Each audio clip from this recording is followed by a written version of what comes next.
Whoa, it's the CU Podcast.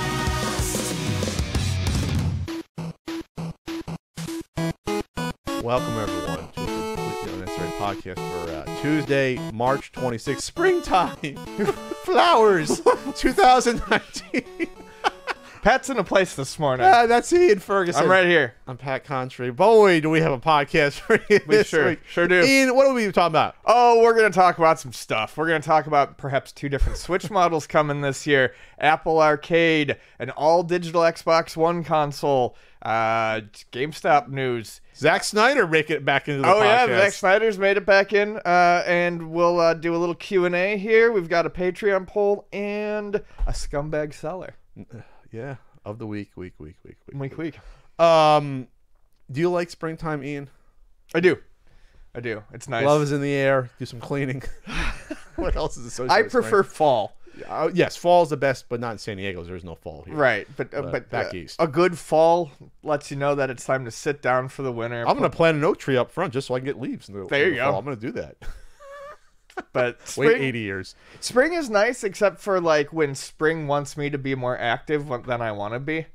when the season tells you directly, Yeah. hey, be more active. Be more active. Get out of the house. Go to the zoo. I do go to the zoo a lot. Why don't we go to the zoo together, Ian? I don't know.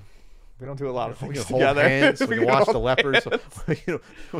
we don't hang It really out. depends on how into the Tasmanian devils you are. I like the Tasmanian devils. I'm kind of annoyed at the fact that they don't have those little fat guys from Australia. Don't have anymore. Wombats. They don't have the wombats anymore. I know. They moved them. What happened I to the don't wombats? see any wombats. Hey, sometimes they come and go. These The animals, wombats are great. These animals aren't prisoners. I like the capybaras. I like the wombats. I like these guys that are smart and round and rotund. That's my creature I like. Did you hear that? Unfortunately, the pandas are going to be sent back to China in April. No, I did not hear that. They've been here forever. They have On been, loan? but they were talking. I remember once about a year ago, they started talking about how they are on loan from China, and at some point, depending, they have to keep like renegotiating it every year. And breeding and stuff. We bred them here. There's a baby once. And a few years old. From what I heard, while zoology and this sort of like this field, politics don't get into it very much. I Sure. think I've heard that politics may be having Really? a slight. Yeah, We went after that female business mogul. We're going after her. Maybe they're pissed about that still. I don't know. Tariffs. Fucking A. Yeah. Tariffs are going to affect my zoo. Tariffs are so fucking dumb. Now they're going to affect my zoo. So that's what I heard. I mean, on the other hand, at Son of some a point, bitch. these pandas probably had to go back. They're but homesick. I don't think the Maybe they're zoo was homesick. looking. I mean, the zoos had really good success with the pandas. Yes, they've bred them. Too. So I get really annoyed in it's usually when I meet a new potential lady friend and I bring up how much I love the zoo. This is how I know it's not going to go well. When they say, "Oh, they just keep them in cages," I'm like, "Are you fucking stupid? Do you know what the zoo actually does? The zoo keeps species alive." See, the thing is like, okay, so that sort of Knee-jerk reaction. that mindset. If you go to a place like the insane. Buffalo Zoo, now maybe the Buffalo Zoo has improved, but I doubt it. Okay. But if you go to a place like the Buffalo Zoo or some fucking rinky-dink zoo in the middle of bumfuck nowhere, sure, Des Moines Zoo. those can get pretty fucking depressing. But the San Diego Zoo, The San Diego Zoo is a nonprofit that is one of the biggest, best zoos in the world. it's often it's always in the top 3 zoos in the world. They literally brought species back from extinction. There was like 5 California condors left in like the late 80s. Yeah. There was like a family of them left. Now they're back in the wild. Without the zoo doing these conservation and people giving a shitload of money. Like they run on not just people going to the zoo, but they run on donations. Yeah. And people. So Conrad Previs. Yes, I'm sorry. That man has donated a lot of money, Mr. Yes. Conrad So it's Previs. like, yeah, okay, yeah. These animals. First of all, the penguins don't know where they are. They're having a great old penguins, time. yeah, they don't They have give a a huge shit. area to swim, hang out. They're not gonna get eaten by any seals or anything. Walruses. Or walruses. They're fine. So don't worry about them. They're okay. Yeah. Worry about the animals. If you're concerned that zoos are bad, or what do you care about the animals getting hacked and killed in Africa? Like, do you care about that? Because this is helping to counter that. yeah. Making sure that the northern white rhino still exists because They're we're down to like 2 of them. Okay, 2, and we don't have a male and a female. we're down to 2 of them. We're trying to pull some genetics. We're trying stuff. to do some like Jurassic Park stuff to literally save a species right now. I'm sorry, I'm gonna get off my soapbox. And But I'm going to bring up the Tasmanian Devils again. Okay. In Are the they in past, trouble too? In the past like 15, 20 years, a highly contagious form of facial cancer is killing the Tasmanian Devils because it's wildly contagious in Australia. But you know what? Tasmanian Devils are happy. I can tell you which Tasmanian Devils are Which happy ones, right Ian? now. McLovin. McLovin's happy. That's his San name. Diego Zoo. McLovin is happy at the San Diego Zoo. I didn't know his name was McLovin. One of them's name is McLovin. I don't know the other one's name. Yeah. All I know is that you don't want me to become a billionaire. Because I'll just hire mercenary groups to hunt down poachers and kill them in Africa. Well, if I will go on record and say that right now. If I became a billionaire, I will do that. I'll do the other end. I mean, normally I would be the one doing the contract killing, I think, but no, if I become a billionaire, all of San Diego is going to be a fucking zoo. You're just gonna open it up. Just going to be like, here's the money. Just you expand them out. Buy downtown becomes a zoo. Yeah, downtown becomes. No, but that was actually a plot of a Go-Go 13 one. Oh, really? One was going to translate where a bunch of poachers just gunned down like from helicopters. This probably has happened before, by the way. A lot of these stories in Go-Go 13 came from like some real life thing. They gunned down the elephants with machine guns from helicopters, and they take the tusks because they're fucking pieces of shit animals. Yes. And so are the animals that think that like tusks have magical abilities or shit in areas of the world that help this bullshit thrive. So they hired Go-Go 13. Kill these poachers, and it's a beautiful issue because he concocts this very detailed plan, luring them out and killing every single one of them. Nice. God, it was such a heartwarming tale. That's one that I would really like. If I adapted Go-Go 13, that's my other. If I'm a billionaire, there's going to be a whole series of Go-Go 13. It'll be on Netflix or Hulu because it'll be nice hour stories. That will be one of the adapted tales. That will be a heartwarming tale of like, oh, this killer just did humanity a favor. Another thing I would do if I was a billionaire is I would seed clouds with Skittles like those commercials. I don't think that's possible, Ian. Okay. Would you plant soft serve ice cream in the earth so we can find it like it's oil? Would you also do that? Yeah. To make the world a better place? Oh, so apparently in this intro we're supposed to be talking about the Polymega GDC. Well, we don't have to, but people will probably think it's strange if we don't address, being that we brought up Polymega's little spat with Analog a week or so ago. But Polymega was at GDC. I know we can talk about. I want to talk about other things that happened in GDC, but Polymega showed off, I guess, a prototype of their console, and they showed off their Sega Saturn emulation, right? Which they touted. What was it, in the fall? But in the fall, there was some shenanigans that people thought was going on, where they were showing gameplay from some other emulator, software emulator. So they showed off. I believe it was somewhat smooth gameplay for some games. They loaded up Power Drift. That was the video that I think was the big one. I don't know if there was more videos. It's good. It means your product's doing what you said your product was going to do. Well, it's running an emulator. Yeah. It's not hardware based. No, it's still the same issue. It's still an emulator. And from what I've seen, it's the existing Mendefen emulator that I think they had the person write it specifically for the Polymega. Gotcha. Which would make sense. Yeah. Tweak it to maybe take advantage of some of the hardware specs, you know. I understand emulators to a degree when it comes to disc-based systems. I do. But I don't know. I don't know how that's supposed to be a big gotcha. It's not a gotcha. When they told us that that's what it was going to be doing. I don't know. It's a proof of concept of your console. Sure. Which is good. It's good for the tons of people that have ordered it. Yes. That this is closer to coming out. Absolutely. But they've also pushed it back now, I think, further, the release date, and they're going to take more pre-orders, I believe, in May. That was the news. Or they're going to take more pre-orders, ramp up again, and then it's going to come out, I believe, later in the year. Right. That's the plan. So, good, I guess. I don't know anything to add. I mean, it's fine. I don't know if they were expecting pats on the back. You don't get praise for stuff that you said you were gonna do. That you've taken money for already. Yeah. No, it's just like, okay, show us what you got that we already paid for. Right. Potentially, we've been following the project for a few years now. But I don't want this to fail because people have money into this, and it will come out. To what degree? I will say this: there is a need for a way to play disc games on an emulator easily. Oh yes, there is a way. There is a market for that, and so I'm totally down for that solution. If that's the only thing that came out, I would be thrilled. See, that's the modules is what I think the plot gets lost in the modules. That's where, to me, I'm like, I don't see the point, especially since there's so many other ways to play all these other consoles now, year after year. That are going to do it in the same way. But do it better if it's an FPGA. Oh, yeah. Right, exactly. I think we did talk about this once before, because I said if it was just like a Saturn or just like a disc-based console emulator. Well, that's the base. So that makes sense to me. So, like I said, I'd be down for that. Absolutely. Since there's not going to be probably a Sega Saturn FPGA in the future. Like, that's... No. You would hold out hope, but, you know. But I hate to say that their attitude really has kind of turned me off. Yeah, but that's a whole other issue. And again, that's a shame. You know. Yeah, I mean, we probably won't get our free review copy of this. I'm not doing a good... oh, no. I'm not doing a good enough job here, but I guess the thing is you got to separate the product from the people. I think that... The art from the artist. Yes, I think the company and the way they've handled it is awful. I don't like the switch back to, emulation for the modules. The disc-based stuff, though, the disc-based stuff is pretty cool. One other thing about the Polymega being showed off at GDC was that, according to this Nintendo Life article, a particular interest to Nintendo fans is that the included SNES emulator will come with expansion chip support for SA1, Super FX, CX4 with DSP 1/2 and S/DD1 being implemented at the moment.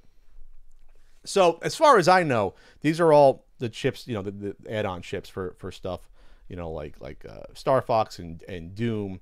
And I think Street Fighter Alpha has a chip in it, and then you have like Top Gear 3000 that's one that has the Jesus, I forget, that has the only game has one of the chips in it. But as far as I know, the emulators can play these games correctly. Yes.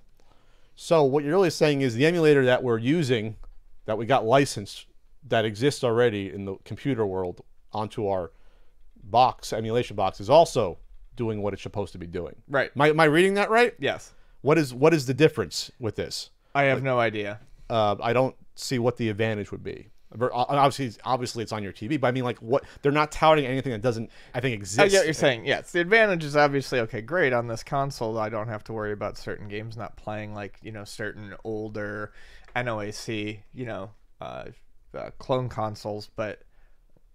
I don't know. It seems to be... Unless I'm missing an emulator that doesn't do some of this stuff already. But I think even like... the Retron did all this just fine. These are supported even on flash cards at this point. Just about every chip is supported on the SD2 Crips. SNES, just about everything is supported. Sure. So we're still in that same ballpark there. So, okay. So again, I hope this comes out. I hope it does well. And I hope people get their console. And I'll look into the disc system. I will.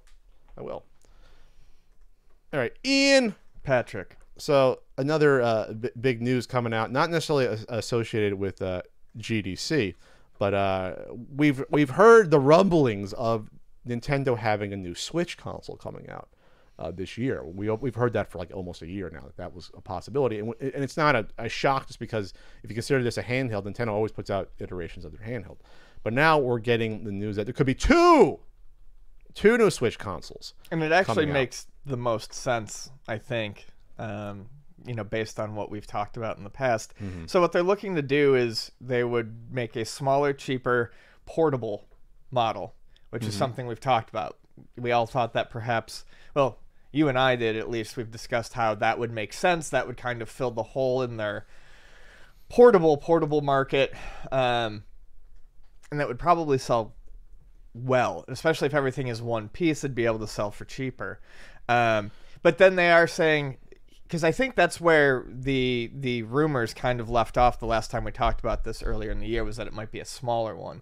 Now we're looking at one where it is also potentially another one that would be more powerful, a little bit more juice under the hood. The Super Switch. Yeah, like a PS4 Pro or an Xbox One X or something like that. Not that level, but yes. That's those sorts of incremental upgrades that aren't going to make it a brand new system, but will make it run better. This was originally broke from the Wall Street Journal. You know how they hate all YouTubers, Wall Street Journal? Well, they broke their story. Mm-hmm. And so the Wall Street Journal sources are parts suppliers with access to a prototype. All right, they got the skinny out in China somewhere. Those folks claim Nintendo will also eliminate the little-used HD Rumble controller function and other features in order to cut costs. So when you think about what you can cut costs, you think about that. Like, there's a lot of tech gadgets and doohickeys inside those Joy-Cons. Yeah, you can get rid of that. The other big thing is when you think about the HD dock, That's a $70 item on its own. So once you take those parts out of the package, you're looking at savings. You're getting nearer to $100 right there that you can cut out of a price. Yeah, right there. If you release like a portable, smaller model with with everything just kind of one piece, sure.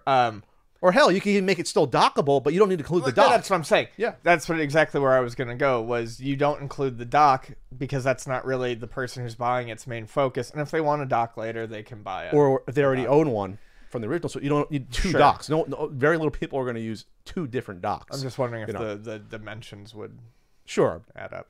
But yeah, well, it just slides in as long as you line up the power and the video. Yeah, you're right. You're good, right? Yeah. So that makes sense. I think people are I guess more surprised about is what this higher end one's going to be.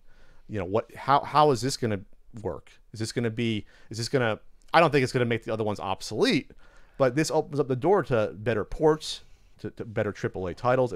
Because they're talking about between right now and when they probably just about finalize the specs, you're talking about close to like 2.5 years probably of finalizing the specs. Well, I never really paid much attention to it because I don't have a need for one, but I believe games for the PS4, there are games for the PS4 Pro and possibly for the Xbox One X that when you play them on those systems, they enhance them. So I'm wondering if we would be able to get something similar to that on the better frame rate because it's more power. Exactly. So something like Doom, if it's locked on like 30 frames, maybe it gets to 45. Maybe it can get up. Maybe a it more. gets a bump in textures or something like that. But I'm guessing what the question is now, developers will this be enough? I guess you have to see. I mean, it's not going to probably still be as powerful as a PS4. No. A hyped up Switch. No. It's closer. Maybe it's like right a tick below that, but. Sure. The thing is, though, is you're not really going to see that taken advantage of because Nintendo is very good about not splitting their player bases. Sure. So I don't think that even if we had that kind of power in there, I don't think it's anything you're really going to see. Like what I'm getting, I think much like the PlayStation 4 Pro and the Xbox One X, I think what we'll see are games that definitely get like a frame rate bump or a texture upgrade or something like that from the more powerful system. But I don't think we're going to see the overall graphics as a whole, make a huge jump. So this is an interesting. We're looking at Engadget's summarizing of the Wall Street Journal article because you have to subscribe to read the Wall Street Journal article. I should have just screenshot it because I got in. You can get a few freebies. Yeah. The cheaper Switch version was originally rumored to be a strictly handheld device without the plastic docking station of the current Switch. Without revealing any details, suppliers told the Wall Street Journal that might not quite be accurate. You would be wrong. This is in quotes. You would be wrong to think the enhanced version is similar to what Sony did with PS4 Pro, and the other is just a cheap alternative that looks very similar to some past handheld machines, say Sony's PlayStation Vita, said a person who used both devices. We could find out as early as this summer. So we shall see. This could be, if they decide, I'll be shocked if they put out one of these, and they both. Excuse me. I'll be shocked if they put out both of these and they both include the dock still. I'll be shocked. Oh, one of these is. I would at least have an option where you can't have it. Yeah, I would. Yes, exactly. Because that's going to be the easiest way to cut the cost. Absolutely. Get that huge piece out of there. What do you think about if you remove the rumble from the gyros? From the Joy-Cons? Are you really losing that much overall? No, you're not. I've always found that when you lose rumble, you notice it at first, but then you get over it. I like the HD rumble, but it's only been used to good effect in a few games. A lot of games don't make use of it. So it's like the 3D and the 3DS. It's like they got rid of it for the 2DS. They really didn't lose much, right? Because very few games really required it. So, all right. So they've 32 million Switches sold so far. Wow. In what has it been? 2 years? Almost 2 years. Yeah. Holy shit. 2 No, years? it has been 2 years. I think we passed it already. It was March. Yeah. Of 2 years ago. Wow. Okay. We're getting to past prediction numbers. We're getting close. We're going to probably blow by it there. What was your prediction? I think it was like 35 to 40 million. I think we're going to get past that. Maybe not get to 50, but we're going to go past that. Sure. So what was your prediction, Ian? What did you think?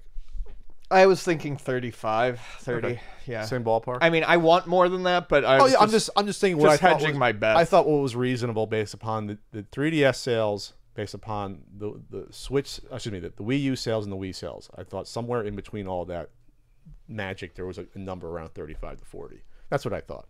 So anyway, all right. We'll see what happens with more announcements here. we'll see how gimpy the new small Switch is. If it, you know, Probably maybe it can fit in your pocket. Maybe it's like a micro Game Boy Advance. That picture would be pretty clear looking to see that resolution squashed down. You like that? It'd be neat. That's how you play your Splatoon 2 on. You would be fine with that. Dude, I just play Mario fucking Tennis. Oh, I play okay. so much Mario Tennis, it's ridiculous. Okay. Such a good game. We got a new arcade opening, Ian. Oh, good. You have your parents drop you down in the station wagon after going to bowling. Leave me off at the old Apple Arcade.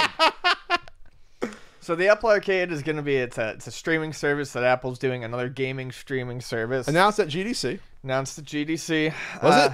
No, their own event. no, It was their own Apple Yeah, event. sorry, Apple doesn't need GDC. Apple always does their own events. We don't need it. Apple introduces Apple Arcade, a subscription gaming service for mobile, desktop, and living room. So everywhere.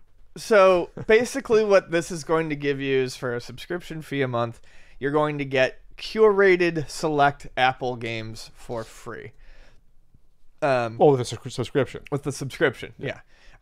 They are touting that there will be 100 exclusive games on Apple TV when it launches, meaning, I guess, like truly, when games you can't get anywhere else. The games are curated by experts, updated monthly. Will include original releases from renowned creators Hironobu Sakaguchi, Ken Wong, Will Wright, and more.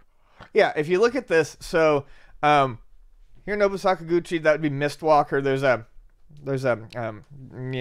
There's a display here of like the people who have joined on. So we've got some fairly big names in indie and mainstream. We've got Way Forward, Skybound, which is the video game arm of Image Comics, so Walking Dead and stuff like that. Sumo Digital, it looks like Choice Provisions, Cartoon Network, Disney, Sega, Devolver Digital. So there's a lot of people on board for this. A lot of publishers that, I mean, frankly, put out some pretty good stuff. I'm still not sold on streaming. No ads, no ad tracking, no additional purchases. Available. This is the big news. They actually took a kind of a swipe at the Google Stadia. They said games available to play offline. Yep, without an internet connection, you can still play the games that you've downloaded, which is huge. That's a biggie. That means that the streaming isn't as necessary. Then at that point, you can download them and then play them on a device. Family sharing, that's good. All household members can play for a single subscription cost. And then it works like iPad, iPhone, Mac, Apple TV. Streaming devices. They're pushing for indies. I'm just reading some of the things you said. Sega. Include games such as Sonic the Hedgehog, Beneath the Steel Sky, Where Cards Fall. They promise games from Sega, Cartoon Network, Mistwalker, Snowman, Konami, Lego, many more. Giant Squid. They're also going to be contributing to the dev costs of games, so they're actually like going to help publish these games. That's interesting. So they're going all in here. They're basically looking for the companies that they want to pay the games for. They're going to act like a Netflix, like they're going to pay for the content.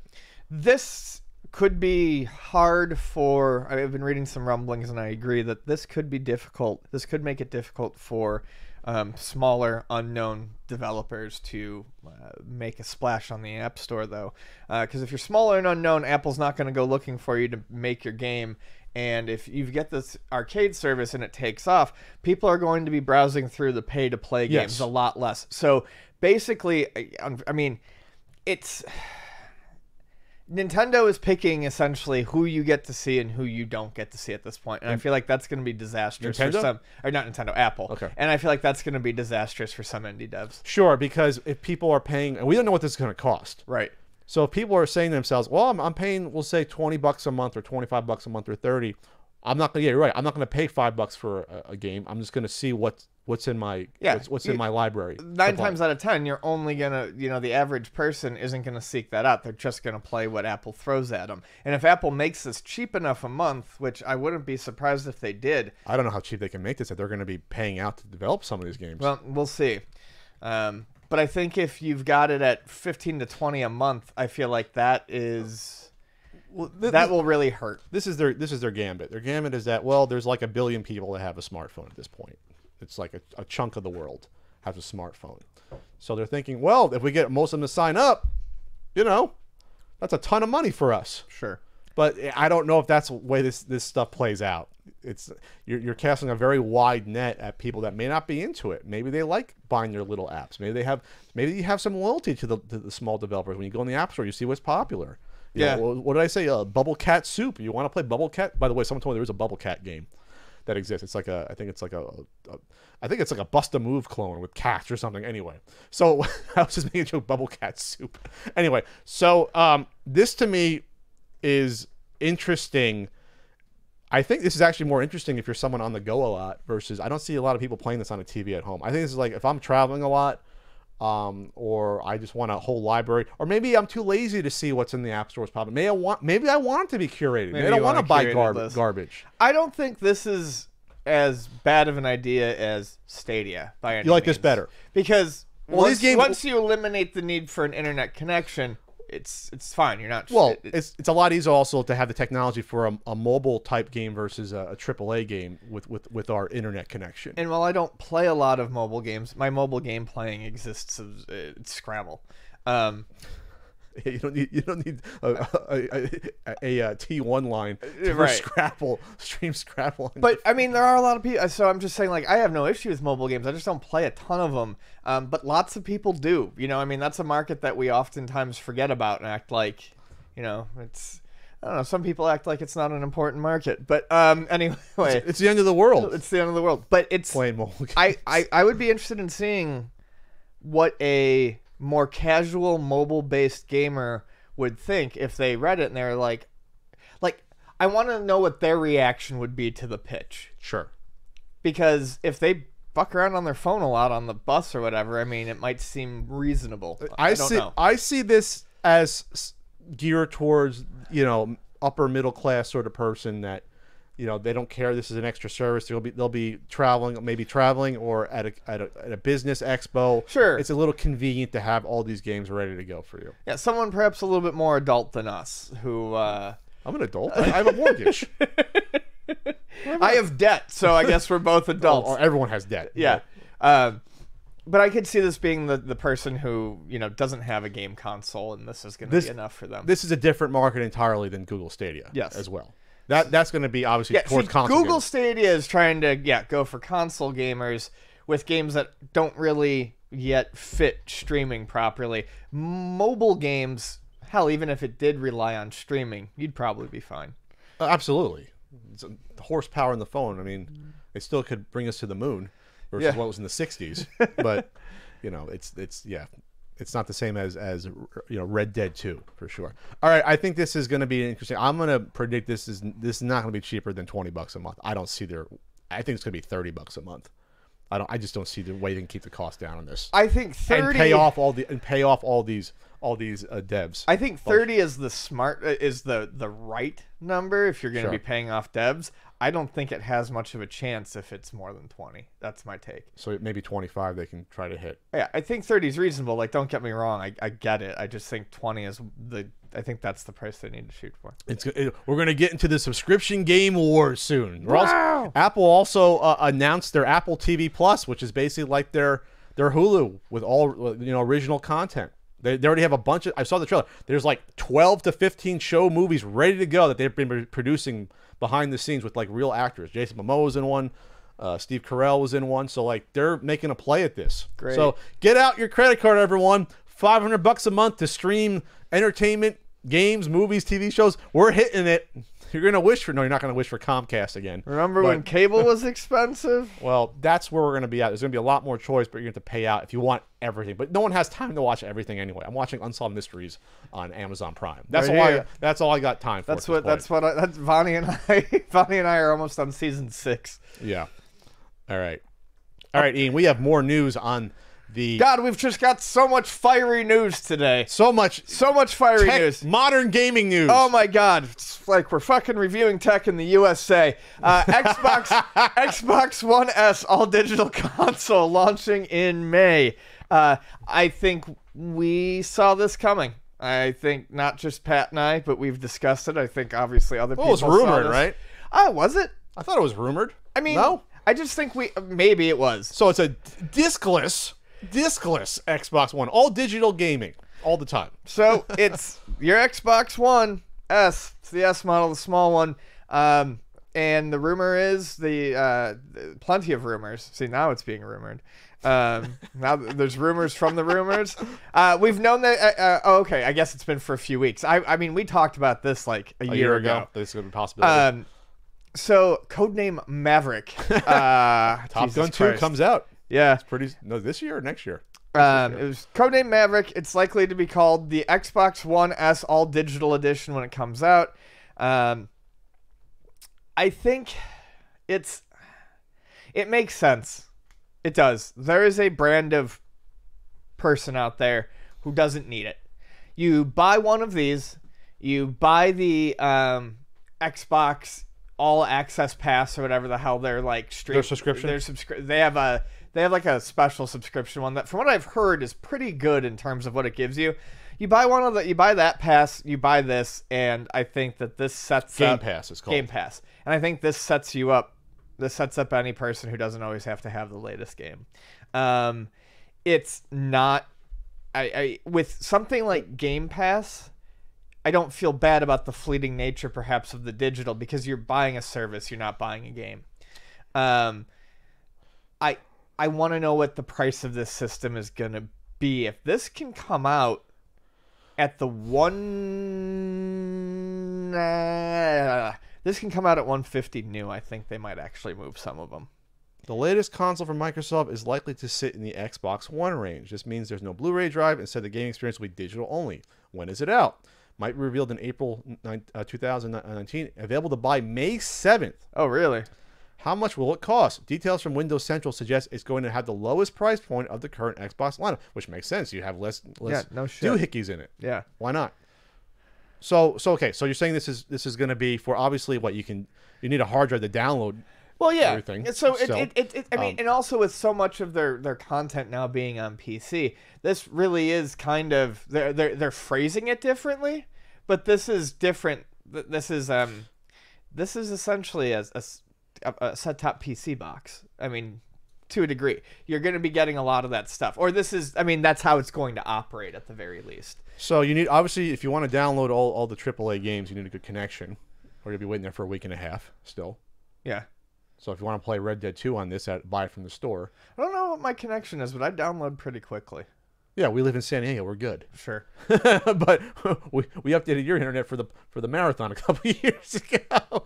But again, this goes back to the issue of, if you have a good internet connection, this is a nice solution. If this costs, say this comes out and it's only $160, something like in that neighborhood, or $180, you have a lot of people that might be willing to drop that amount of money on it at that point versus $300 or $400. I can look and be like, oh, I can get a AAA console very cheap. I don't have a disc. I have a good internet connection. I'm ready to go. Why not do that at that point? So it looks like Game Pass costs somewhere in the range of $80 a year. But you don't need that. You can just buy games though.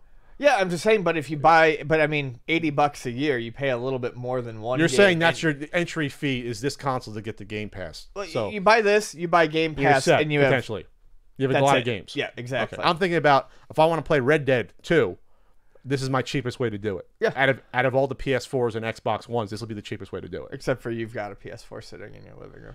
First of all, it's sitting right there. I don't have time to play. It's not mine. It's Yoshi's. I know it is. I know, Ian. I know. I wanted to give it back to him. He won't let me give it back to him. Sorry, Yoshi's a CG guy, our friend of the show. Yoshi, he doesn't appreciate your generosity. He's an expert in jiu-jitsu, by the way. He's going to teach me. Anyway. Him and I are going to get together and have some long, chewy white boys. Long, chewy white boys? Yeah. Not forgetting what that was from the marathon. We love rice cakes. No, it was from... that's right. Yeah. It was from we Korean barbecue we did together. The sticky Korean rice cakes. Yeah, the white boys. You you had about 40 of those. Pass me a plate of them white boys. You must have absorbed so much water the next 5 days. Your stomach must have expanded. So much rice was inside of you. I fucking love those things. Let's see. Promotional period is $10 a month at the promotional period for your Xbox Game Pass. But you're saying you can buy it all up front. for $80 or so. Yeah. Okay. All right. Like I said, if this comes out, this is going to be, if this is like a sub $200 solution, AAA gaming, if you have a decent connection like I do here, I got fiber optic, you might see Pat buy an Xbox. You might see it. I honestly feel like that might be my choice next And- generation. And, Sony doesn't. well, fucking I get it think next together. generation, this is what Xbox is going to be. Right. I think Xbox is going to be like, yeah, digital or buy it on your PC. Or the super duper Switch. We'll put our games in there. Cuphead's coming to Switch. It's big news, Ian. We're not going to do a whole topic, but I just started playing it on my PC. you like it? It's a damn good game. It's gorgeous too. Contra-esque, but 1930s animation, which is fantastic. Yeah. What a wacky ass game. God, I love this stuff. Yeah. The golden age of gaming, Ian.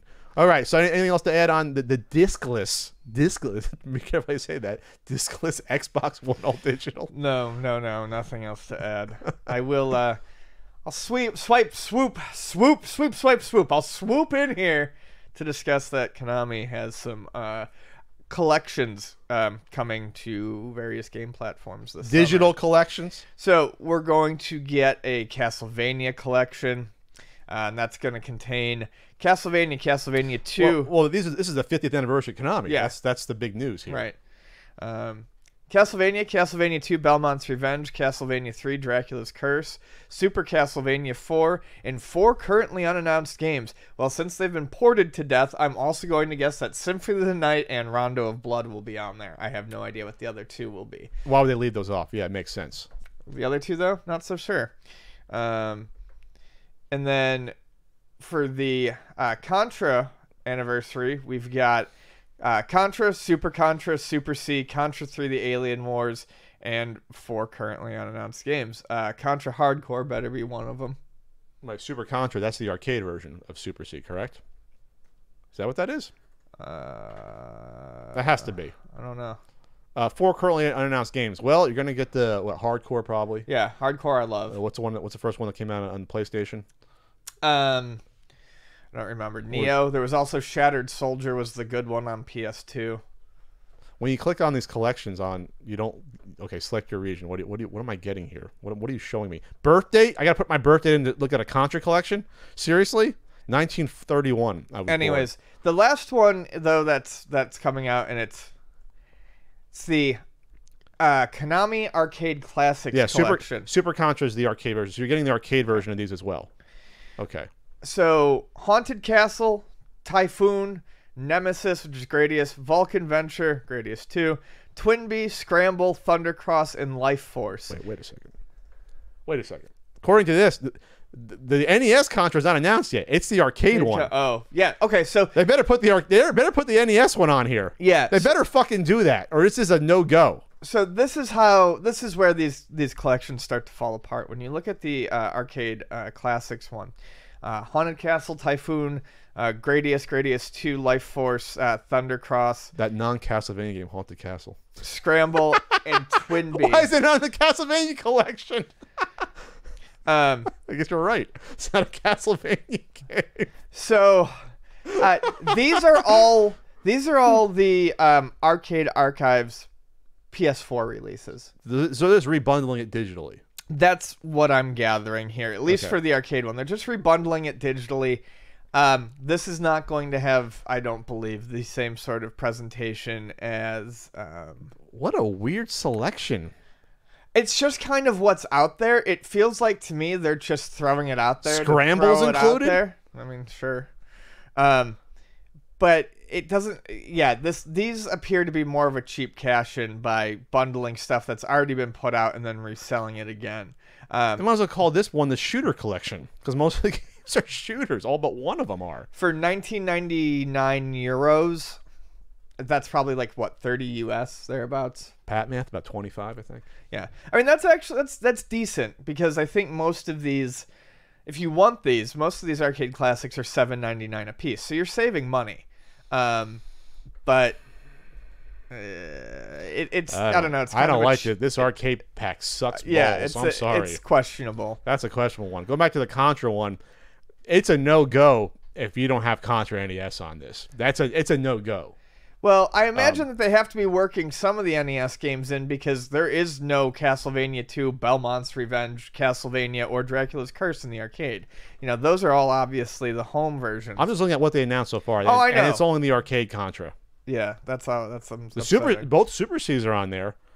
Yeah. So okay. Yeah. So they even announced Simon's Quest yet. What's the odds they don't put Simon's Quest on there? They did. It's not. Oh, Belmont's Revenge. No, it's a Castlevania. It's a Game Boy one. Oh, that's. This is that's weird. shaping up weird. Yeah. I'll just say this: if they don't put all 3 NES Castlevania games on here, and you don't need fucking Contra Force. It's not a real Contra game, but they don't put the Contra NES game on here. This is shenanigans. I'm just calling shenanigans. At that point. Castlevania 2, Belmont's Revenge is fucking great though, so I'm glad that's gonna be on there. Why not announce them all? I'm not going to come back. We're not going to talk about this before when they announce the other 4 games coming out on the Castlevania. We're not going to do it. So what are you holding back for? Especially if a lot of these games are already out there in the digital space. Yeah, what's the point? What are you doing, Konami? And why only 8 games in the pantheon of your arcade games? You're picking out these 8 because they're what's available. Nothing from the 90s. What's from the 90s here? These have already been done. Is there anything from the 90s here? 89, 86. No. Is Gradius 2 from the 90s? I don't believe so. No, it's from 88. You can't put a Sunset Riders on here. You can't put a Konami Beat 'em Up on here. No, that's a no-go. I'm sorry, I'm out. Pat's tapping out. I'm not interested in it. This is garbage. I don't see why some people are excited about this. Like, this is a big deal. These sets. Oh, this is garbage. I don't think anyone was excited about them. Most people I saw talking about them were like, "This looks like it's going to be cheap and awful." I'm not excited anymore. You had your chance, Konami. I'm disappointed. 50 years. Hey, Konami, how about the Bonk collection or the TurboGrafx? We're sitting on all these IP collection that you haven't done shit with since you bought them like 10 years ago. How about that? Yeah. You want to sell them to me? Yeah. Want me to make an investment? Yeah. Might be a better investment than another one that I want to make recently. Yeah, sell them to Pat. Sell them to me. You'll get your Bonk collection next month. We'll talk to Frank Cifaldi. We'll bonk it right out. We'll get all the bonks out there. We'll bring back that one that was just about done that I saw at Comic-Con back in 2010. Pat will put out the bonk collection. Bonk 1, 2, 3, Bonk 3 CD. We'll do it. We'll do it up. NES version, which is basically the first game. Super Bonk. We'll do it all.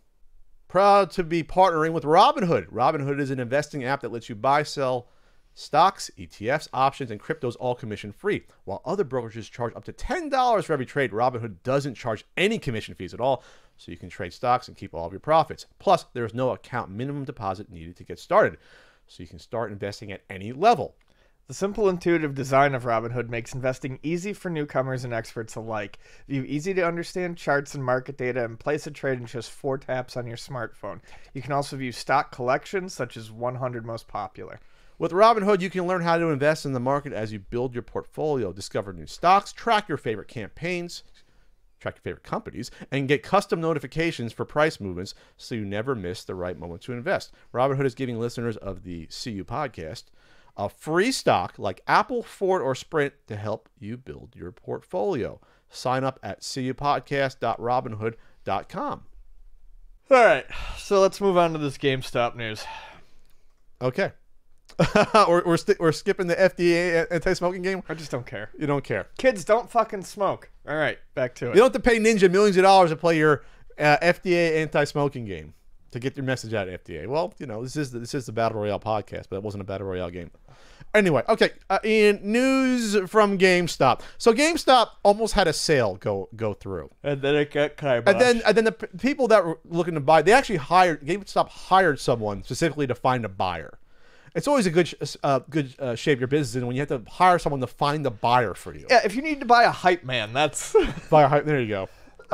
So they had a potential buyer, and then it fell away. The deal went through probably because the buyer said, "Oh shit, this isn't good shape that we're in here, or right. What's going on?" Especially since GameStop has not been very profitable the past few years. Closing, what was that, 150 stores they closed in the past couple of years. Was that a year and a half ago? I think that was a year ago, yeah. I think there's more closing. Not good. So they found a new CEO, which is good. New leader, new direction of the company. Big Georgie S. George Sherman. Used to work for Advanced Auto Parts, so that fits into the gaming world very well. Verizon Wireless, Advanced Auto Parts, Home Depot, and Target. He knows games. Okay. So he worked at, he said Best Buy, he worked at Home Depot, he worked at Target as an executive. So he's been with retail store chains, which is good. That's the good news. But we're getting towards digital gaming future more and more. That hurts GameStop bottom line because they don't sell digital games. They might sell cards, but they're not selling a lot of those probably. But they did sell digital games, but we're going to get to how that's going to change a little bit for them. Okay. But I don't know how much digital gaming they did, percentage-wise. Sherman acknowledges he's coming on specifically because GameStop needs to change. I'm honored to have the opportunity to lead GameStop, one of the leading and most recognized brands in the video game industry. I bring significant experience working with other retailers that have undergone large, successful transformations and look forward to leveraging GameStop's industry position, history, and brand. Okay, here's the difference. George, can I call you George? Mr. Sherman? Mr. Sherman. When you take over Advanced Auto Parts, people still have to buy oil filters and lug nuts and other. I really spark plugs. I know how to change spark plugs. Coveralls. I've changed spark plugs. So there's no digital version of spark plugs. Right. You have to buy a physical version of it. Yes. With video games, it disappears into the ether. Yeah. The physical games just flake away, so to speak. Your stock of potential sales goes bye-bye. That doesn't happen at a Target where you can still sell clothes or still sell home goods. That doesn't happen. Their own brand crinkle cut French fries, which are very delicious. Sure, it doesn't happen at a Verizon wireless retailer where you can still sell phones and sell your overpriced cases for $25 Yes, that cost. these 20 cents companies have something that is irreplaceable in the physical market. We can grab it. The Mario Ball. It exists. I can hold it and nurture it and caress it and call it my friend on lonesome Friday nights. Yeah, weird. Not that I've done that. So that's the difference here. So this is not the same task for a new CEO to come in to turn this around. But they have a plan, Ian. It's GameStop 2.0.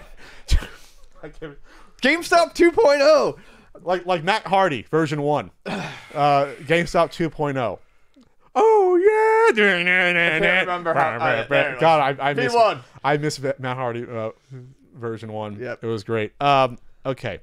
So they're trying to focus away just from selling, getting people into the store. That's what you want to do. That's what Toys R Us failed to do. We talked about that before, about like you need the experience getting people into the store, getting people in there, not just for your product, a whole experience. And that's what they're trying to do. So they're going to do it with more TVs. They're trying to create a GameStop cultural experience.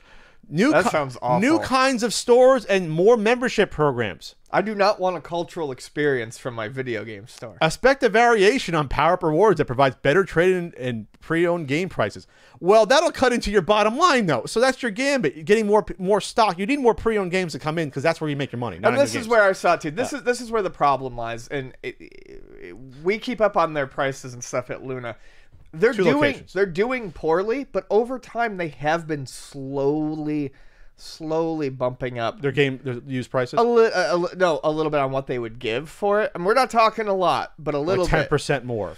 And it's not. I mean, it's not doing anything. They're still in trouble. I mean, at a certain point, if you start, you're eating your own tail if you do that, though. Right. That cuts into their profits. And this isn't trying to be pro GameStop, because we were pro Blizzard. And all that. Or shills. But our checks in the mail. To a degree, yeah, GameStop's buyback policies suck. And what they take back sucks. But we do better than GameStop, but it's still not always what people want. If you buy and sell games for what people want you to buy them from you for, you're never going to make any money. And I'm afraid that what I'm getting is by watching their prices, if I've already seen them slowly tick up in some of the categories, what more are they going to give? At some point, they're going to be.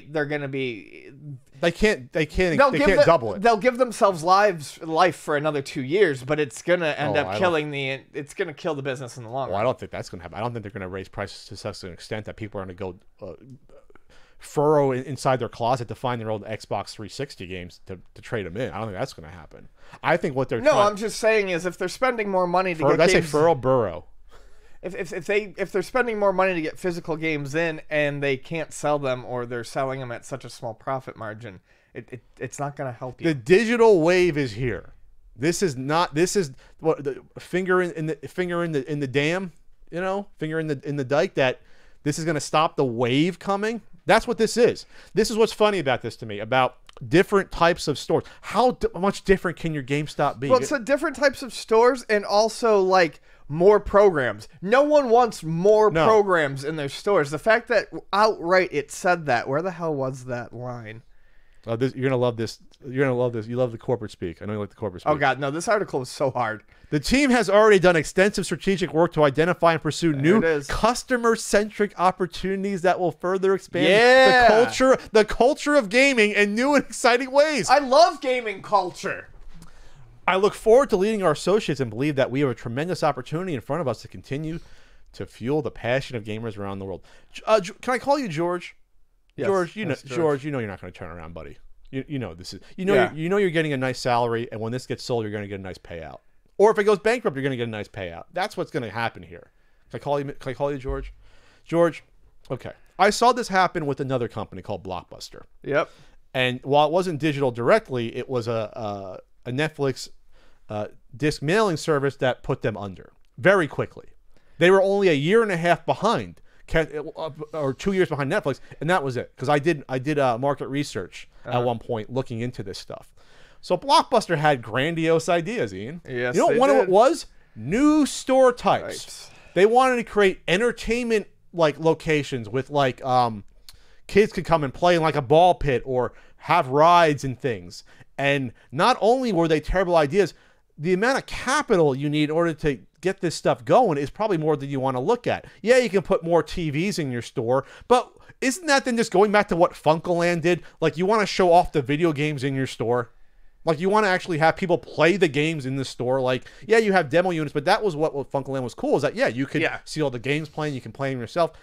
It's a little too late for this stuff. And even if this was already existing, this would not help the crunch that's coming from the digital gaming world. It hasn't helped other stores, smaller chains that tried to do this. Like Play and Trade was a big one that used to do that. I believe they had like multiple TVs set up with games you could try to do that. Is Play and Trade still around at all? No, Play and Trade is at least not in San Diego. Yeah, the one that's local, yeah. But yeah, there were a couple of those smaller chains that tried to do that, and it doesn't do anything for you. Play and Trade is still in Claremont Mesa. Oh, really? They're still permanently closed. I'm sorry. Yeah, they closed. I went in there like 7 years ago. So here's I almost bought like a Gamecom from them. Here's the funny story.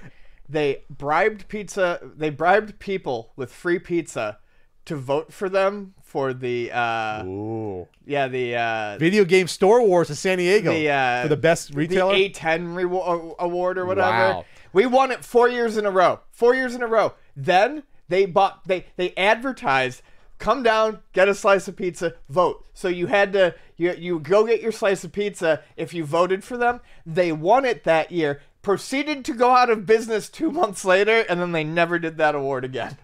Wow. They ruined the award by shenanigans. Yep.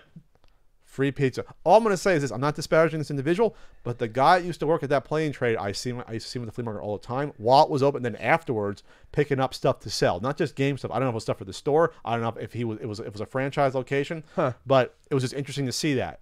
And I went to that store, I think I said the one time, and it was like, wasn't totally empty, but it wasn't a Luna Video Games. It wasn't like, it was like maybe like 15, 20 NES games, not like 150 at Luna. Sure. You know, it was not bragging. You know, I like Luna Video Games, 2 locations, Chula Vista, El Cajon. That's right. Chula Vista. But this is not going to extend the life of GameStop. If it does, it's just stringing it along. No, I'm going on record right now. Yeah. Like, before I gave GameStop, I think me and Ian gave GameStop before like 5-6 years. I'm giving GameStop 2 to 3 years. I think 2. And we're done. We're tapping out. That's what I'm saying. When I say this sort of stuff might, like, especially if they like start offering more on trade-ins, this stuff might string them along for 2 years, but that's it. But then they make less profit, and that's how they make their profit through. So that's why they're gonna die in 2 years. It's bleeding. It's a death by 1,000 cuts. Yeah. At that point, You might as well just get it over with right now. A million scratches. I feel bad. I mean, I feel bad. It's tons of GameStop has employees, but this is just not a This is not a business model that can continue in this day and age. It just can't.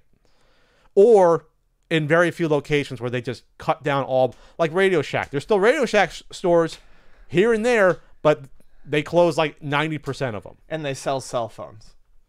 God, I miss Radio Shack. God, I'm gonna cry. You're not gonna get the aisles of switches and wire. I want and all my that, handheld games and my little. all that fun stuff. I want my little electronic soundboard little kit. Oh God, yeah.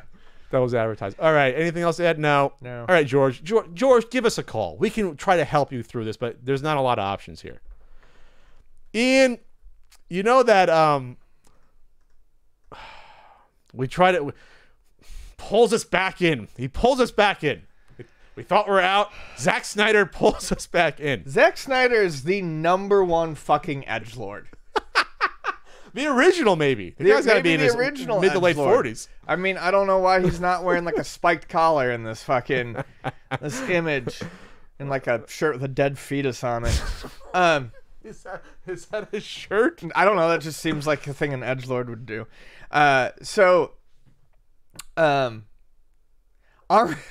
The intro to this article is great. So Vox has the news of this has been around. Zack Snyder came out to talk about once again about how his movies are better and they'd have gang rape in them, and and the intro to this is great though. The writer, who's the writer? I got to give him credit. Ian, we got to say what the topic of the conversation It's is. Batman kills, Superman kills. Get over it. But Alex Abad Santos here leads in with, armed with the nefarious kind of energy that compels children to tell other children that there is no such thing as Santa Claus. Batman v Superman Dawn of Justice director Zack Snyder wants fans of Batman and Superman to grow up and know that the characters kill people.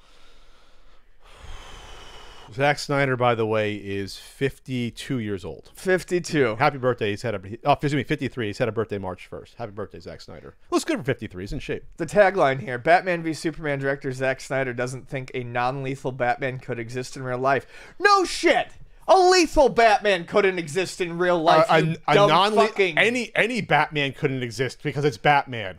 Yes. Have you seen the quote-unquote real-life superheroes we have? They are all fucking lame. They carry around pepper spray. Most of them are out of shape. They wear hockey pads and Kevlar. You are a walking, talking, fucking dunce cap, sir. This is absurd.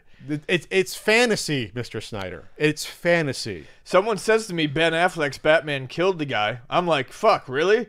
Wake the fuck up. During a Watchmen screening, by the way, because this is the 10th anniversary of the Watchmen movie, and this is the problem. He modeled the DCEU after Watchmen, which is, and he fucked up Watchmen. I know people like the Watchmen movie. You are all wrong, and I won't get into why right now. I did a Twitter thread recently when I believe it was Daniel Dwyer said, Zack Snyder's Watchmen movie is a really good movie. Come at me. And did Patrick come at him with about 15 reasons off the top of my head why Watchmen is not a good movie? Against who? It was Daniel Dwyer who does those short documentary video game films. Yeah. Waypoint. Yep. He does those. And boy, Patrick knows a lot about Watchmen. I've read the graph now about 5 times, and I've done a little bit of research. And Watchmen was not a good adaptation. You can say it's a good movie. It was not a good adaptation of Watchmen, which, by the way, they're doing a HBO series, Watchmen, which would probably be better. But Zack Snyder was given the keys to this kingdom based upon Watchmen. That's why he was given the keys to the DCU.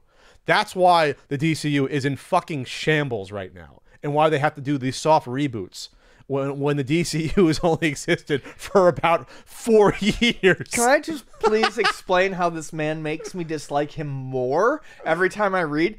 Oh my God, listen to this shit. What did he say? Listen to this shit.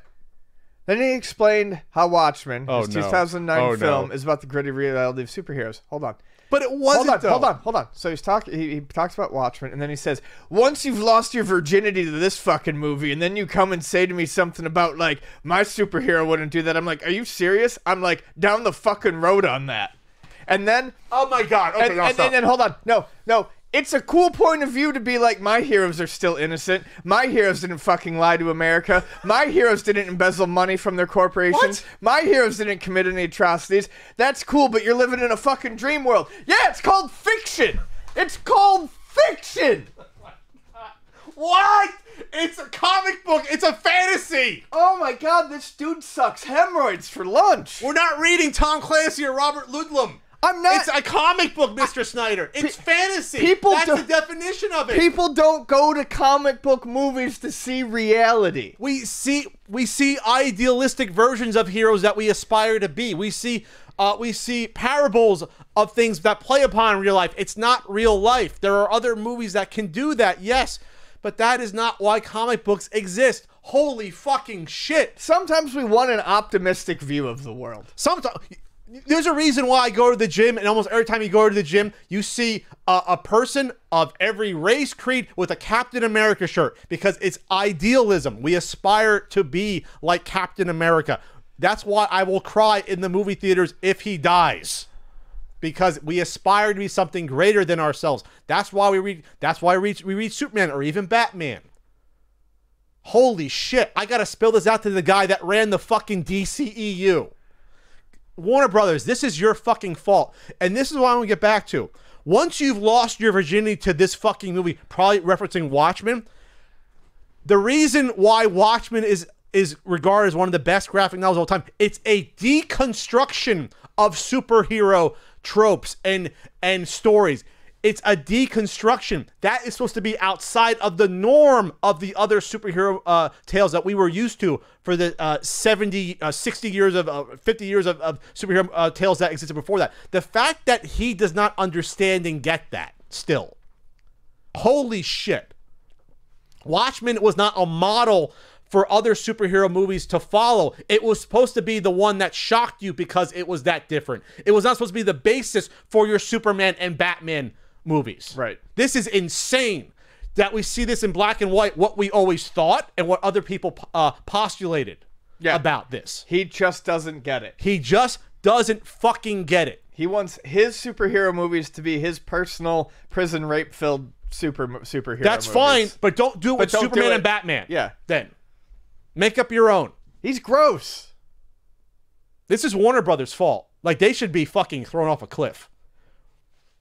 The amount of money that Warner Brothers has lost by going down the Zack Snyder path, they've lost potentially billions of dollars by not having a successful DCEU. They really have. His type of edgy auteurism. Yeah, I mean that was gone. I mean, that had a flash in the pan.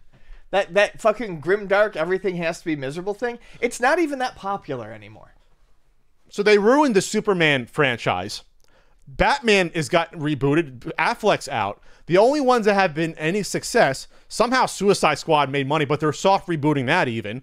Wonder Woman, which is totally divorced from the Zack Snyder they stuff. have to reboot it because... And Aquaman, totally divorced from the Zack Snyder bullshit. They have to they have to reboot it because it made money, but the reviews were crap. No one was... And he's still, I think Zack Snyder's still whining about his version of Justice League. Oh yeah, That I was be about soon. to pull that up because I think he whined about it in this exact I'm one. curious about it. I'll watch it I'm to not. see what the original vision was. It probably won't be any better. It might be interesting. Zack Snyder is still talking about the better version of Justice League he never got to make. Let's see. Let's just see if we can get... Snyder is directly addressing the nightmare scene in which Batman gets captured by some soldiers wearing Superman emblems before getting eye lasered. Snyder talked about how some of his canned Justice League plans... Before we get into dismissing everyone who didn't like the movie where Batman murders people with guns as being part of a vocal minority is some Trumpy bullshit. Yeah, I guess I don't really know what scene he's talking about, but yeah. Anyways, long story short, I'm fucking annoyed. Yeah, I honestly wasn't that as annoyed before with this. Whenever I heard him speak about this stuff, I honestly wasn't. But to see him blatantly come out with a high school level of understanding of Watchmen annoys me. Yeah, to such a degree, and that's what carried through to the DCEU. I want an uplifting Superman movie. I would love to see it. I love the original. I own it on fucking DVD. I'm not a DC. I have the original Superman movie with Christopher Reeves on DVD. I love that movie. That could exist today. It could. Hold on here. Oh, you find a good juicy Zack Snyder quote? Zack Snyder wanted Holy to make Superman turn evil, have Darkseid turn Superman evil, and not have him join the team again in Justice League. So that was his vision, so he doesn't turn back? Hold on. And Darkseid would have killed Lois Lane, somehow setting off a chain of events that destroyed the world. Whatever. So that was his Justice League movie? Yeah. So in the Justice League movie, if you ever see it on the plane, that's the only place you should probably watch it. He comes back originally not knowing who he was, and he's evil. They fight him, but then they make him realize that he's good. Right. So you're saying in his version, he would have stayed evil for the whole movie? Yeah, he wouldn't have brought him back right away, and then Darkseid would have killed Lois Lane. That sounds fun. That's a fun time. I'm glad J.J. Abrams stepped in then, at least, and because that sounded like obliteration. Like now at least with J.J. Abrams helping spin it positive, they were able to do Aquaman and Wonder Woman. You know what I mean? They were able to make this kind of soft, kind of work change. a little bit for them. Holy shit! Not J.J. Abrams. Who did that? Not fucking J.J. Abrams. I'm all fucking messed up. Not J.J. Justice League director. Not J.J. Abrams. The one that did Avengers. Joss Whedon. Joss Whedon. Joss Whedon. Yeah. All right, Snyder. All right. Now I think I'm approaching E levels of hatred towards this individual. I hate to say it. He's just a troll. I don't think he's a troll. He's so misguided. Yeah. He must have grown up in a really bad house. Like no love, or I don't understand how you can be okay. I don't want to see Spider-Man kill people. I just don't. Because that's what the Punisher's because for, we're allowed to idealize heroes in fiction. Yes. If fiction it's not reality. If fiction had to be realistic, we wouldn't have some of the best literature of our generation. You wouldn't have our Superman time. if it was reality. You wouldn't have a guy. You wouldn't have You wouldn't have these characters to fuck over in their mouths if fiction had to be reality. Holy shit! All right, okay. Ian, speaking of bullshit, we have a scumbag seller of the week. This tip comes from someone who emailed me called Larry Inc. 64. This is someone selling on eBay. The user on eBay, Ian. Auto Supply King. Is it really Auto Supply King again? Auto Supply King 91. That was an old scumbag. So they're back, folks. They're back. We did not pick them on purpose. This was one of the original ones, I believe. Yes. Super Mario World. Game complete. Okay, complete game. So it must be complete in box. Must be the million seller version then, if it's complete in box, not the original, right? The original didn't have a box. Oh no, it's a custom box. Oh, it's a custom box. Oh, so then it must be the same price or a couple bucks more than what a Super Mario World cart costs, which is like $15-20, right? Oh no, it's $142.99. What? What? Yep. What? So if you want that million seller version without the million seller stamp, here you go. So you're getting a counterfeit or a box that doesn't exist because there is no regular Super Mario World box, unless I think there was a display boxes that came out. Actually, I think there was, yes. So you're getting a $20 Atmos game with the manual, which looks real. With they made the little cardboard insert for a markup of about $120 markup. Yeah. They sold 9 of these. This person sold 9 of these to some fucking rubes that didn't know any better. Wow. This is the cost special. The cost to make that box and insert, it's a few dollars, $4 maybe to do that. Yeah, that's. Want to be generous? 5. Let's just say 10. We'll say 10 Let's say 10, and let's say the game is going for 30. Let's just go crazy. Then it's still an $80 markup. It's an $80 markup for some fake cardboard. This is literally a $120 markup. About. It's just absurd. Sure. Custom. They're still selling their custom sculptor's cut and 64 manual for $73, and they sold 25 of them. I wonder if Auto Supply King has any auto supplies in their store. Maybe he worked with the GameStop CEO at some point. Oh, maybe.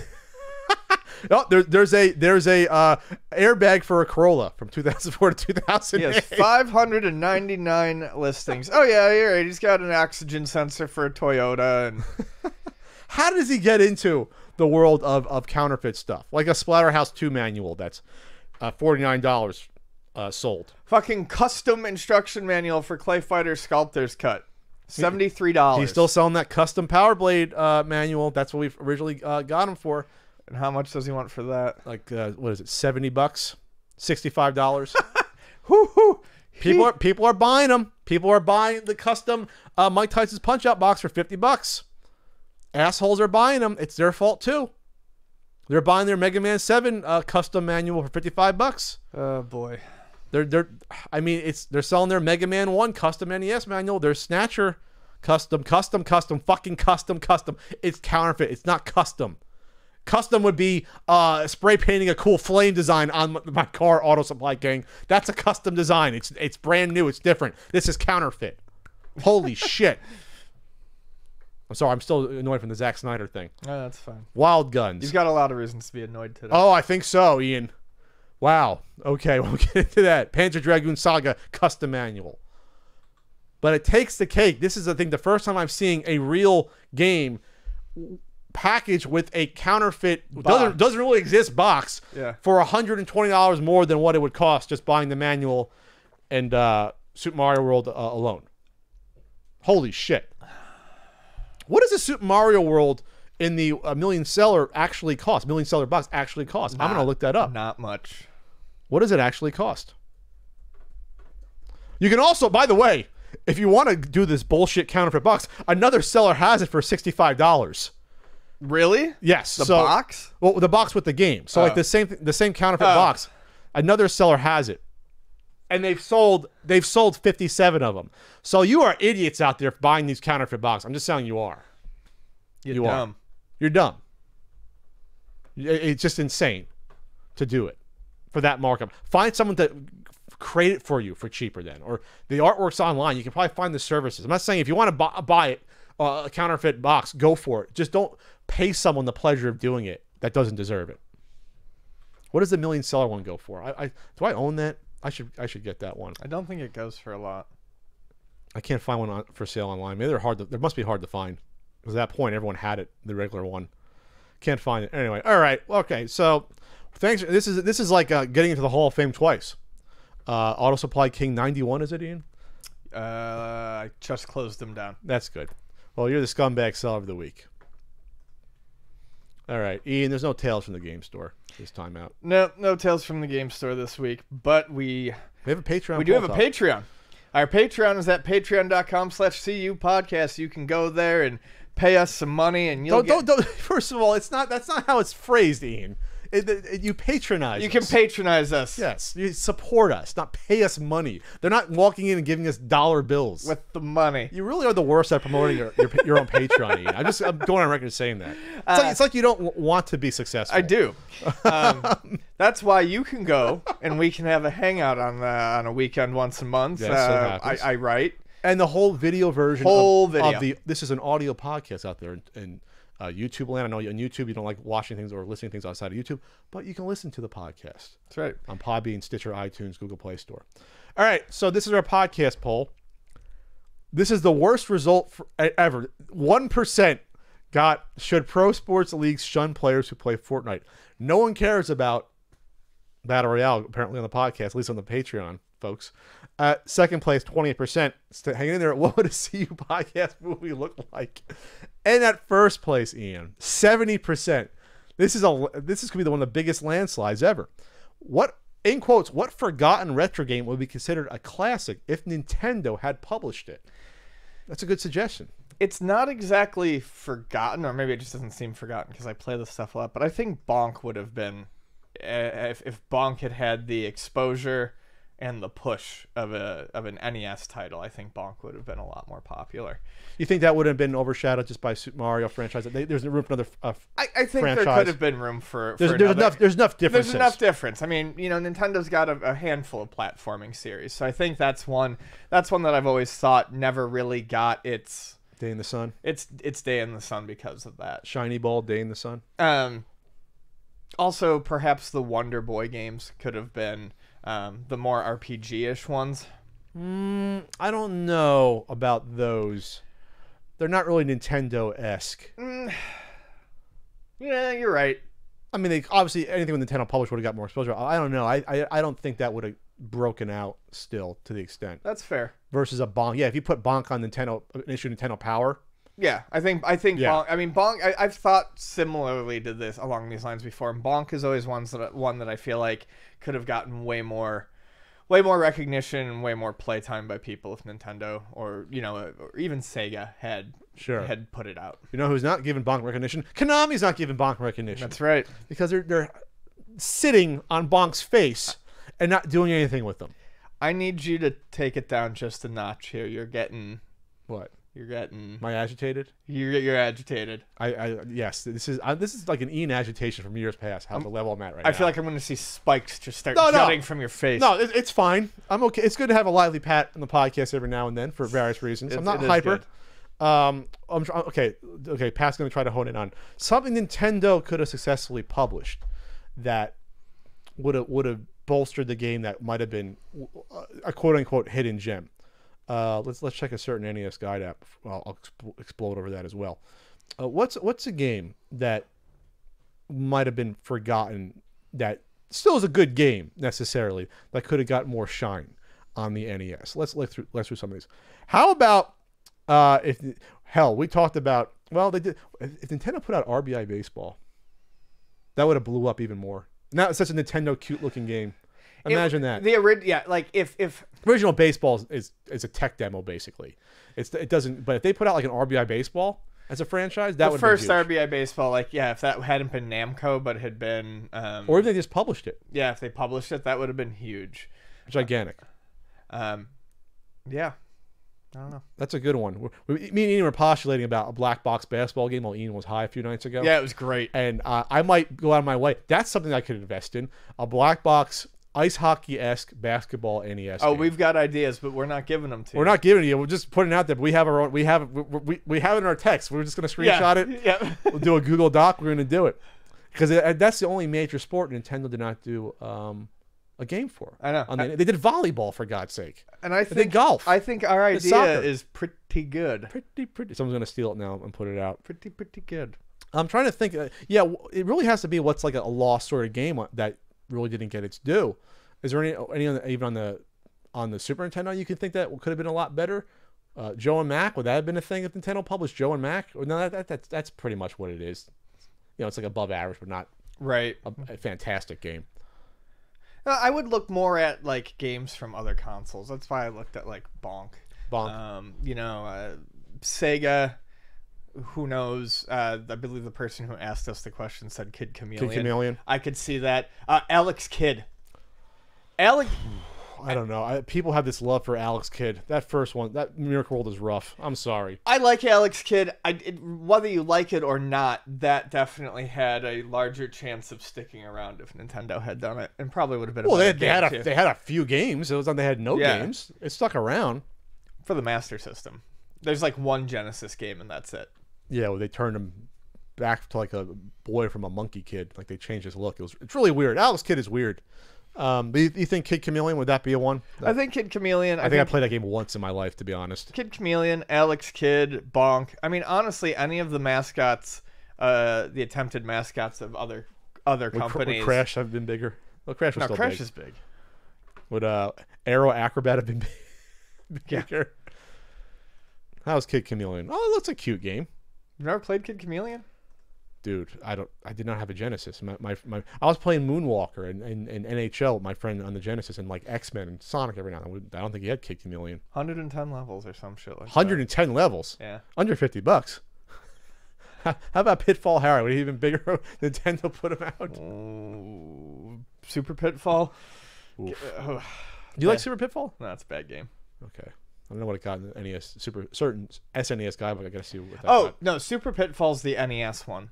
Oh, what's the one? Pitfall, the Mine Adventure. Yes, that's right. That's a decent game. I remember that getting a lot of commercial play at the time. Yeah, it was big at the time. I think it was because like it was similar to like Earthworm Jim. The animation was all like stretchy and slapsticky. So some people liked it. Yeah. All right. Okay. I've only give like one decent example. I think I'm kind of dropping the ball on a landslide victory. I'm letting down the patrons. I think letting them down. Throw out some gems at me. Maybe chalking the Forever Man on Sega Genesis could have done a lot better. I'm just trying to look at. It has to be a Nintendo-esque game that they might have put out. I can't just say something like, oh, Rampart would have been better at the Nintendo put it out. Yeah, any game would have gotten more exposure. But some still. You know what game might have gotten a lot more? Cobra Triangle didn't do that well, even though Nintendo published it. What? Gimmick. Oh boy. If Nintendo had published Gimmick, if Nintendo put out Gimmick, you'd still see Gimmick games today. You would. Now I'm fucking sad. I think that might be the best example. If Nintendo put out Gimmick, My Little Gimmick, had Gimmick Mr. gotten a U.S. release, and had we known about and been playing Gimmick since we were kids over here, and it was I think that would have. You would have Gimmick and fucking Smash. Right. I would be playing Gimmick and Smash right now. Who owns Sunsoft? Who owns the rights to the Sunsoft? God damn it! If it's Konami as well, I'm gonna go nuts. I think Sunsoft is still around in some way, shape, or form. God, what's going on? I know. Maybe they shut down finally. No, they're still around. No, they're still around. Yeah. All right. So what's going on, Sunsoft? Where's the Sunsoft collections? Is there a Sunsoft collection? Digital No. collection? Where's the Spy Hunter and Gimmick pack? But it would be good with Gimmick. Oh, Euphoria. Forgot that Euphoria. What is Sunsoft doing with their properties? I think mobile stuff. All right. I gotta buy the rights to Gimmick and the rights to Bonk. That I gotta do. I'm gonna kickstart it. I'm gonna get the Bonk and Gimmick. Let's go. Let's do it. God, that makes me cry. I was thinking about Gimmick. Gimmick would have had a game on the Super Nintendo. He would have been maybe not N64. He would have been on the Wii. He would have been on the Wii U. Sorry, I ruined it for you. I'll say it right now. Hot take: Gimmick. Yoshi ain't got shit on Gimmick. He doesn't. They're both green. That's about it. All right. I mean, they're both different, but I'm just saying. It's not as good as a mascot. Yeah, we get it. Gimmick's cute and better, and has a cooler power. What's next, Ian? What we got here? Oh, we got our Q&A. Q&A time on the CU podcast. Let's do the first one, not the second one. Say the second one. We'll save the sec. Ian's choice. What do you want? Yeah, we'll do the first one. All right. This is from at Nitro Banks. Leo, thoughts on Comcast opening up an esports exclusive stadium in South Philly? Wow. So this would be the first one in the U.S. dedicated to esports. First stadium built. I think by nature of being the first one, it's Comcast spending $50 million. Right. So they have some The investment. Comcast Spectacor. Comcast can go eat me, by the way. They're the worst cable company ever. Yeah. The Fusion Arena. It's gonna be Fusion called? Arena. Okay. So it's a $50 million project, 3,500 seat arena, walking distance of the line, Citizens Bank, Wells Fargo Center, so easily accessible by mass transportation. I think this has the potential to be something just because as of right now, it's the only standalone one in the U.S. And if I'm not mistaken, I thought Philly had a good Overwatch team, but I could be... The Philadelphia Fusion, they're called. Okay. So I'm pretty sure they're supposed to be pretty good. I could see it... this is not something that I think can take off cross country, but I think in cities... there's not enough for each city to have one. Right, exactly. But for a place that's well built that they could fly to and have championships, they might, this could destination. This could be a destination. An esports destination. Yeah, right. They have a in Vegas. They've built not its own structure, but they have a little arena inside. At one of the casinos, I forget what it is off the top of my head. I talked about it with Kevin Lieber a while back. Oh, Kevin. But they have it in Vegas, but it's not its own structure. That's a Right. lot different than Yeah. saying renting out part of a place. But this, they could use it as a home for tournament finals or something like that. I could see this definitely becoming a destination, a city that has a popular team. They could do a lot of filming there. I definitely don't think any country can support many of these, but I do think that there is a potential market there few? for 1, 2. Put 4 of them in corners of the U.S. and let those be your main areas. I just think it's interesting that, I guess Comcast must have investment in the Overwatch League or some of these teams. I don't know. They must, though, to do this. Oh, they own Fusion. They own the team. Oh, okay. That makes sense. There it is. Okay, and it's going to cost $50 million. That ain't a lot for an arena. This is a small arena. That's not a lot of money. It's only $3,500. What? 3 million or 3,500 seats. Yes, that's So it's not a huge. small ass arena. This is the only thing you could do for this. You can't have a basketball team G League. set up here. G League. We can maybe get some G League ball going. Set it in up for there. Maybe a small boxing fight. Yeah. matches? Underground. Yeah, that's fine. Well, usually they're that small. But I do traditionally. think, I mean... I just think it's funny because I actually watched Overwatch League the past weekend on Saturday and Sunday. Yeah, that's why I brought it up, and you actually kind of enjoyed it. I somewhat enjoyed it. I could kind of almost know what was happening because the thing about like a MOBA, I can't see I just couldn't see what's going on overhead. I just can't. Sure. They have like well, of course, Unreal Tournament came out of it.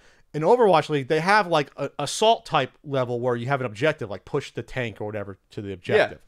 So you can follow it, and the team mostly stays together. Yeah. So it's not like watching. I tried watching like Call of Duty, not Call of Duty, fucking, the hell is it called? Not Call of Duty. What's the original realistic shooting fucking game? God, Rainbow Six. No, not Rainbow Six. The offshoot one. I've tried watching. God, I can't. I'm so agitated. Oh, I can't think of anything anymore. Counter-Strike. I've tried watching Counter-Strike esports. You can't follow it because everyone's splintered off for the most part, and you're watching one person shoot. It looks like trash on TV. With Overwatch, they do switch to individuals, but most of the action is happening as a group. You can follow kind of what's happening, even though it's so fast and there's so many different characters, different powers. You can sort of say, okay, here's like the tank guys, here are the individual guys. They're helping their teammates. You can see like the maps they're structured. The maps are structured for strategery, where it's like, okay, there's choke points and there's high and low points, so you can kind of follow the action, especially when they pull out and have like the spectator camera. Yeah. So it was interesting. Now, could I say I knew exactly what was going on? No, I couldn't. And the commentators But still... you could probably pick it up if you watched it a little bit. The commentators had to do a better job explaining still what the different powers were and what the different like specials the alts were. and stuff, and what each character can Yeah, do like I can specially. follow the alts on the individual screens, but like, okay, what the gravity power that like pulled everything in, how often do you get that? Who's using it? Zarya, and all those are built up over time. Yeah, like that. There wasn't a good job explaining like when they were going to happen, when was a good spot for doing it, that stuff. But I could follow it, which is good. Like that means there's potential. Yeah. If I could follow it, not having any experience with Overwatch. I also though watched the Madden League, like the finals of that, and it was Philadelphia versus the Giants. But they draft them. They draft the players from like constructed players and custom guys and from Legends. But it's 4 or 5 minute quarters. There's only like 3 possessions per team. It's pretty much you got to score almost every possession or stop the person. It was interesting. You don't punt the ball really, because like if you punt, you're basically giving the other team a chance to score. Like there's so limited amount of possessions per team that you really have to go for it in 4 times. I saw 1 punt in the game only. You're only allowed a certain number of possessions. No, it's only 5 minute quarters. Oh, gotcha. Sure, got it. So that play clock runs down. No, I understand. So that's Yes, like I 10. get you. It's only like 10 plays a quarter potentially. It's not that much, or maybe 12 or 15 but it's not like a traditional game. But it was interesting to watch. Obviously, you can follow a football game, so that was interesting. And the commentators did a good job explaining some of the plays. There's a lot of audibles in that. But here's the thing: is that I still think that esports is going to grow a little bit. It's not going to be like other parts of the world, but it's going to grow. I don't think it's ever going to catch fire as much as other parts of the country. I should the world. I just don't. We'll see. I don't think it's gonna get that big. I think part of the problem. I mean, one of the problems is America's big. The United States is big. It's a lot of different geographic. It's tough to get stuff like that. I would think up off the ground when everyone's so far apart. You need a team in every region. So it's like traditional sports leagues start with like 8 teams, 6 teams, Right. 10 teams. Like MLS still has only 10 teams only, and they haven't expanded that much. Is it even 12 teams? But you have to have different regions. Like it took a while for the NHL to build up across the U.S. and some people think it's overexpanded still. Basketball isn't everywhere in the U.S. and that's the large. It's a sport on the rise the most. So unless you have a reason to have a local team to follow, it might be tough. Like when I'm watching these, I'm like, well, if there was a San Diego team, I guess I'd root for them. But what's the point of having these teams in these locations? Obviously, these people are based there, but I don't see the need to follow the local teams. That makes sense. So this is a whole different dynamic Sure. than like when you have a local sports team, they have to play locally. When you have these teams, they can play wherever the tournament is. So they're not going to have home games, so to speak. A San Diego team's not going to have a home a esports game. Right. So it's a different dynamic. But it's interesting. I like the Overwatch. I like the team stuff. Overwatch is fun. I like the idea of it. I gotta play it at some point. Overwatch is nice too because it's also fucking bright and colorful, and it's not Zack Snyder grimdark shooter. It's not super dingy. You know it's bright a little bit. Unreal Tournament. I'm not gonna say they were inspired, but I'm not gonna say it. All right. So you want to talk about the last topic? No, we're good. Yeah, I'm good. All right, we're good. This was a very. You think I was agitated throughout most of this podcast? You were A little jumpy, a little spunky, a little spunky, more than usual. a little spunky. I'm feeling the neurons firing a bit more right now. Yeah.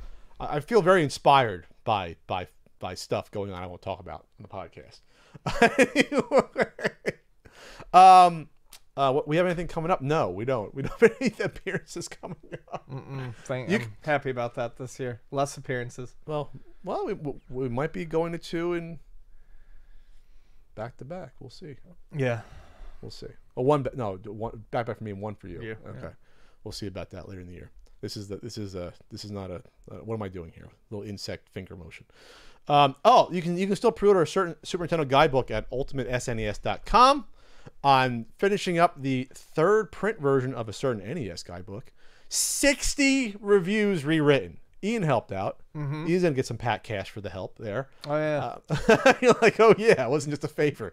I should have said that. Kind of forgot about that. Yeah, it's paid. So that's gonna come out. Well, there's NES guidebooks left, but to those listeners, the new version's gonna be better, so you can wait. Let the other rubes on Amazon buy the 2nd print. You want the new improved one. You definitely want to read my Blue Marlin and Black Bass reviews. Ian did justice. That I want to play Blue Marlin now. Like that. It's a fucking good game. You give it 4.5 stars, Ian. I don't want to hear it again that you might be Pat's overrating games. But if you want, what else can you get out of your fishing game on the NES though, right? That's about as good as it gets. There's different locations, there's tournaments, right? There's things like that. It's yeah. Like so in Black Bass, and obviously they're different types of fishing, but in Black Bass you had one lake, and you cast out. Each tournament had one lake, Sure. and you could pick your spot on the lake. In Blue Marlin, you get like a location like the coast of Miami, the coast of Florida, Or Hawaii or something. and it starts you off by the beach, and you can drive around. They're like bigger areas, but there's also 2 other locations to each main location you can pick within.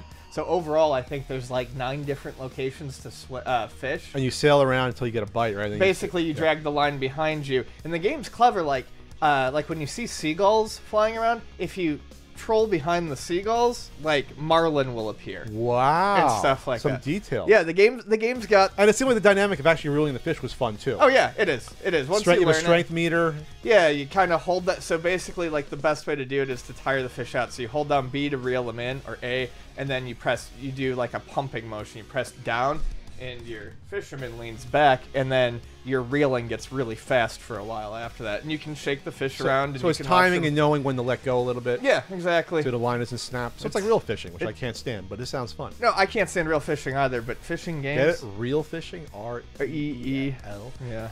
This concludes our NES review podcast. We'll start. Yeah. We're going to give Retronauts a run for their money. We'll just start reviewing fishing games there. All right, so be on the lookout for that. And, of course, the Super Nintendo book, I'm going to dive headfirst and work on that later in the week. And, I mean, it's 99% written. It's just compiling the book at that point. So, all right, that's Ian Ferguson. That's me. I'm Pat Contry. That's him. Thanks to Analog for getting us a review copy of the Mega SJ Eaton's and play around with that. Looking forward to that. All right, we'll see you next time. Thank you. Bye-bye.